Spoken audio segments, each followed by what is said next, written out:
గట్టిగా నేసాడు భయ్య. 20 రోజుల కిందట మా వీధిలో ఒక అతను తేనె అమ్ముతున్నాడు. స్వచ్ఛమైన తేనె 400 పెట్టి కొన్నానని చెప్పి మీకు వీడియో వదిలేను కదా.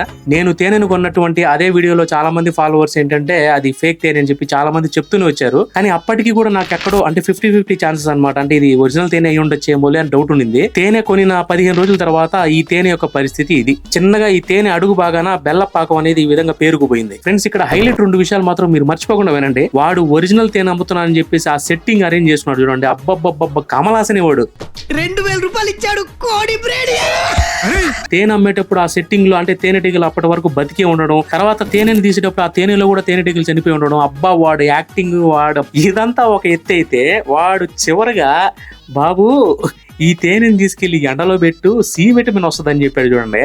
కానీ వేడైంది అనుకో విటమిన్ సి అంటారు, అది పెరుగుతుంది.